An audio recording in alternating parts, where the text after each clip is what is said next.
Attorney Ricky Tumutorgo, nagtataguyod ng katotohanan, nakikipaglaban para sa bayan.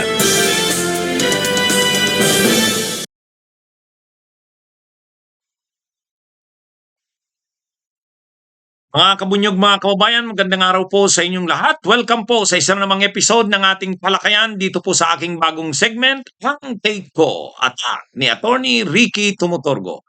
Mga kabunyog, mga kababayan, bago po ang segment kong ito. Kasi marami pong nagme-message sa akin araw-araw, Attorney, anong take mo sa issue nito? Attorney, anong take mo sa pangyayaring ito? Gumawa na lang ako ng regular na segment. At ito na yun, ang take ko. Ni Attorney Ricky Tumutorgo. Kaya lagi niyo na po itong aabangan. Araw-araw po ito. Dito po sa Attorney Ricky Tumutorgo YouTube channel ko. Kung hindi pa po kayo nakasubscribe, subscribe na po kayo. Mayroon din po tayong Attorney Ricky Tumutorgo Facebook page. Kung hindi pa po kayo nakafollow, follow na po kayo. Yan, mga kabunyog, mga kababayan. Ang take ko. Ni Attorney Ricky Tumutorgo. Frustrated daw si PBBM sa pagkakatakas ni Bato, mga kabunyog. Ito ay si PBBM na mismo ang nagsalita. Siya na mismo ang nagsabi. Frustrated siya, dismayado siya. Kumbaga, hindi niya gusto, hindi niya na hindi para sa kanya, hindi tama yung nangyari. Obvious naman kasi na pinatakas si Bato. At yan yung lumalabas sa mga ngayon, sa mga ebidensya. Pinatakas si Bato. Kaya kahit si PBBM, siya na mismo, hindi lang simpleng si Yusek Claire Castro ang nagsabi, talagang si PBBM na. Dismayado siya, frustrated siya. Kasi siyempre ang trabaho ng executive, law enforcement. Bahagi yan ng executive. Ibig sabihin, kung wanted yan, kailangang mapanagot yan sa batas. Sino ka man, senador ka man ng Pilipinas, ay kailangan kang panagutin. Kung may warrant of arrest na at ang warrant of arrest ay valid, kailangan kang arestuhin. Parang katulad ng ginawa kay Duterte. Yan ang yan yung policy ng administrasyong Marcos. Yan yung ginagawa. At actually, pinagpaplanuhan na talagang arestuhin si Bato. Lalo na nung lumabas na ang desisyon ng Korte Suprema na walang TRO. Hindi naglabas ng TRO. Dahil hindi naglabas ng TRO, pwedeng gawin ng gobyerno kung anong gusto nito. Kung sa tingin nito'y tama, kung sa tingin nito'y may legal na basihan, may legal na basihan. At halos lahat naman ay nagsasabing may legal na basihan. Ang Office of the Solicitor General ay nagsasabi na hindi na kailangan ng local court order para maaresto si Bato. Mayroon namang nakalagay sa Republic Act 9851 Section 17 na pwedeng i-surrender o kaya i-extradite. Kapag tinake mo yung option ng surrender, isa pa rin yan sa sa option. At ang may kapangyarihan diyan na magde-decide kung alin ang gagamitin, kung surrender ba o extradition, ay ang executive. Yun na sana yung plano ng executive eh. Aarestuhin si Bato. Ginagawan lang ng paraan na walang masyadong tensyon. Ang problema, ang ginawa ng Senado, pinatakas. Pinatakas si Bato, obvious naman na pinatakas. Obvious naman. At nang nakarating ito sa Pangulo, siyempre ang reaksyon niya, frustrated siya. Kasi alam niya kung anong nangyari. Alam niya na sinadya ang makarating na rin sa kanya siyempre yung mga ebidensya na wala naman talagang attack sa Senado, hindi naman under siege yung Senado. At kahit si Pangulong Marcos ay yun na yung sinasabi, hindi under attack ang Senado. Nung nabalitaan nga na nakatakas si Bato o pinatakas si Bato, na frustrated daw ang Pangulo. Pero sa ngayon makikita natin si Yusek Claire Castro talagang ang mga reaksyon tungkol sa pagkakapatakas kay Bato ay matindi. Hindi na sugarcoat ang mga statement ni Yusek Claire Castro. Hindi na yung nagpapaligoy-ligoy na parang walang kinakampihan, neutral. Hindi. Binibira ni Yusek Claire Castro si Bato. Kung talagang masunurin ka sa batas, hindi ka lawmaker ka, So ano ka, panagutan mo, harapin mo, hindi yung magtatago ka, tatakas ka sa Senado. Yun, matindi ang mga bira ni Yussi Claire Castro, eh. Ha? Ha? Kahit yung mga ginawa ni ano, kahit yung mga nangyari sa Senado, ang ano ni Yussi Claire Castro, hindi at under attack ang Senado, hindi under siege, yun. At kahit si PBBM, gano'n na rin ang sinasabi. O kaya sa susunod na mga araw nito, sigurado, ha?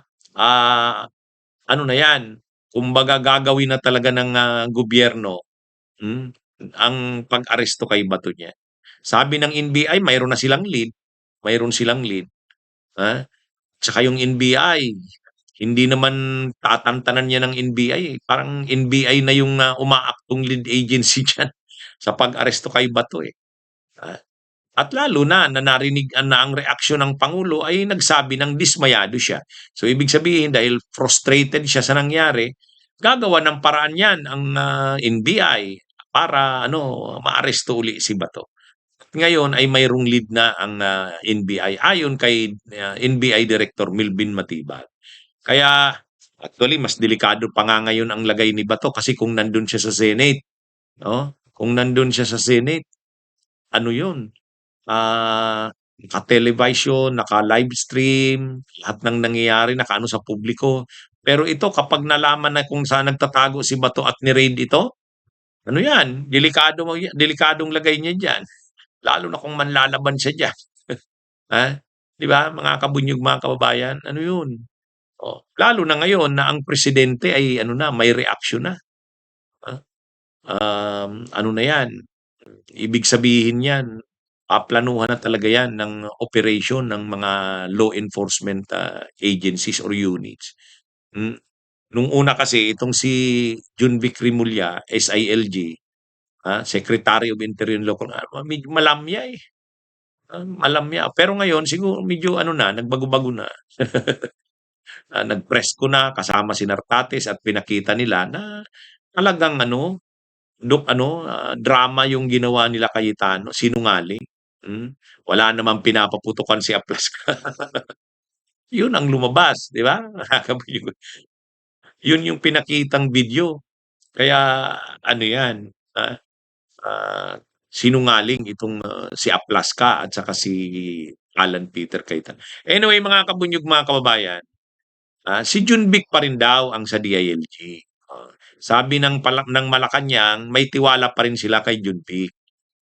Yan ay sa harap ng mga, panawagan na mag-resign na si Junvic Rimulya o kaya si makina ng pangulo kasi wala halos achievements, eh.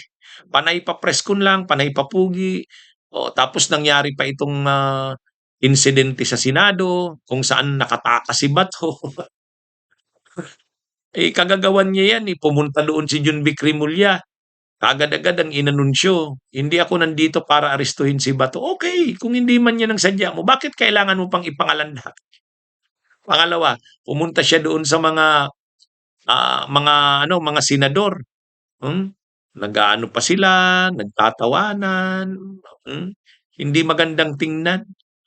Kasi yung mga senador na yun ay nagsisinungaling, tapos, nandun ka nakikiano sa kanila.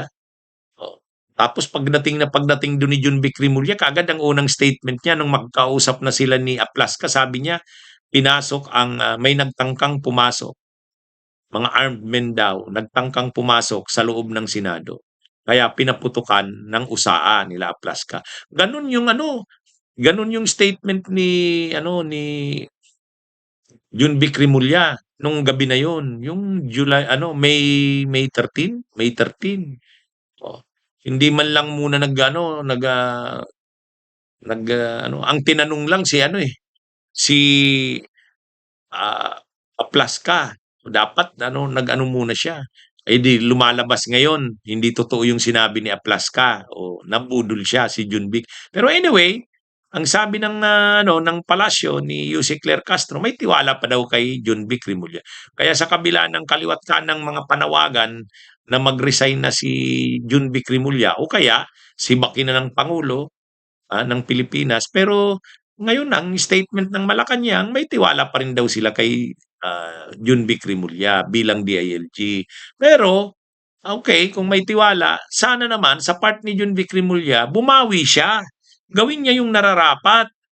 Eh, pagdating kasi diyan kay Bato, malambot siya diyan, oh, kaya tingnan mo, anong nangyari? Oh, nakatakas si Bato. Pag-alis doon ni John Vic Rimulya, lumuwag na yung mga bantay ni Bato. Oh, yun, tumakas na, tinakas na ni Padilla. Oh. Kasi medyo ano eh, malambot yung mga ano, yung approaches ni John Vic Rimulya eh. Ha? Malambot, malamya. Kaya parang ano, naiisahan. Pero bumabawi na ngayon. Nag-press con siya, sinabi niya na hindi totoo na may pinapaputukan. Hindi rin totoo na napasok. Hindi rin totoo na under attack or under siege ang Senado. Lahat yun hindi totoo. At least bumawi na siya ngayon. Bumawi na siya. Kasi ang pangit tingnan na ang mga sinasabi niya ni Junvic Rimulya ay bangga sa official na stand o policy ng gobyerno ni PBBM kung saan part siya. Oh, eh, grabe pa naman ang tiwala sa kanya ni PBBM. Eh, dapat suklian niya rin ang accomplishment. May magawa siya. Ang dami ng mga high-profile inmates, hindi pa rin naaaresto hanggang ngayon. Ni hindi nga mailagay sa Interpol si Saldico eh, at saka si Harry Roque eh. O ang nailagay na sa Interpol si sino ba yan? Si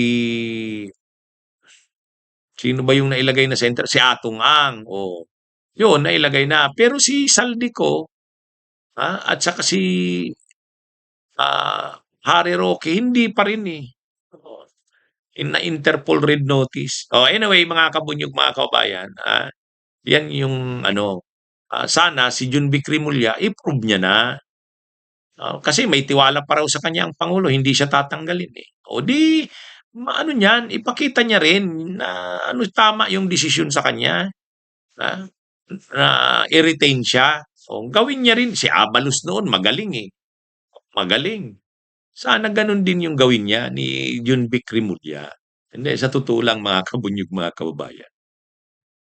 O ito, todo din na itong sina Chavit at Rubin ah. Ha?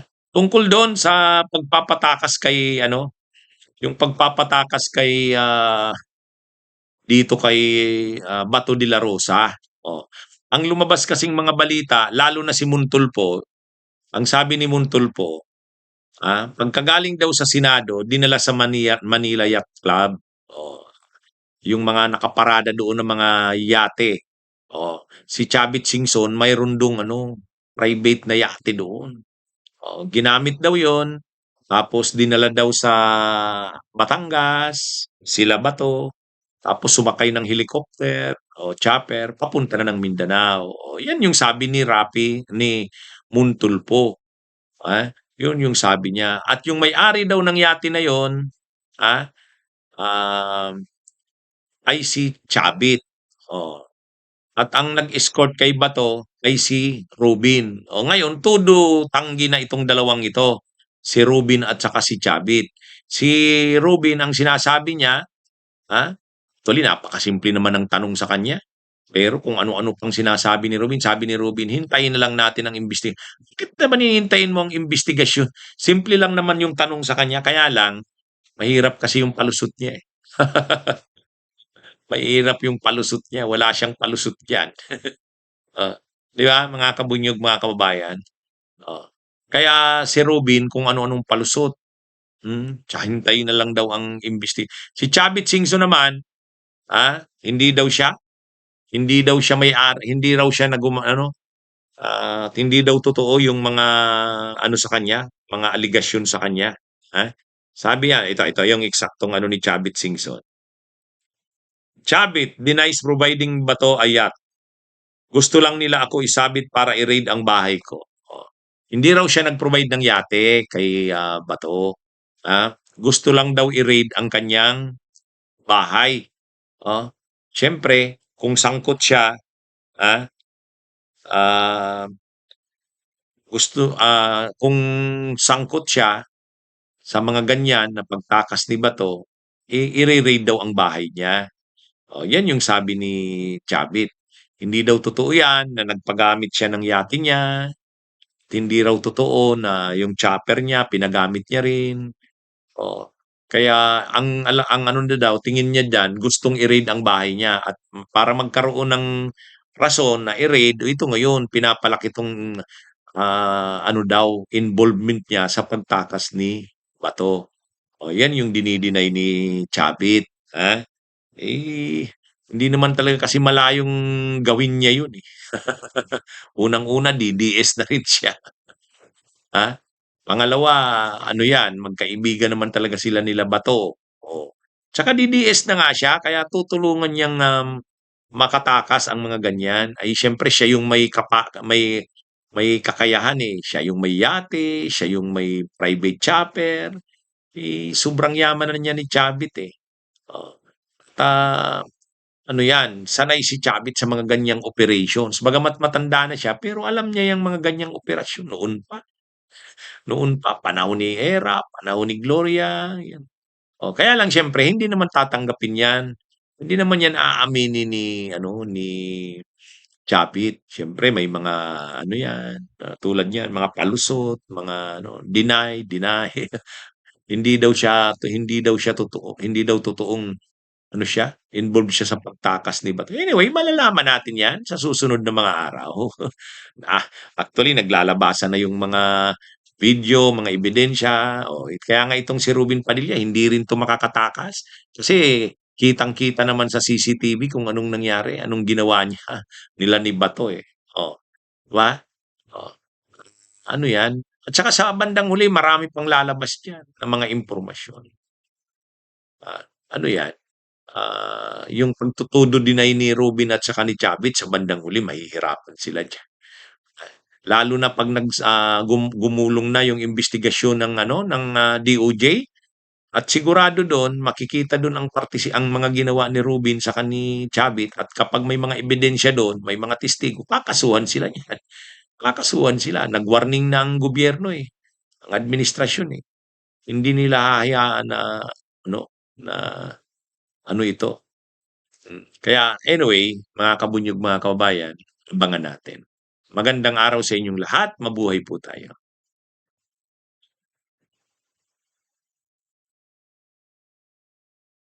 Bunyog, bunyog, halikan na kasama ka. Bunyog, kapag buklod ay may pag-asa. Luzon, Visayas, Mindanao, isa ang pananaw. Sa bagong Pilipinas ang bunyog isisigaw. Bunyog.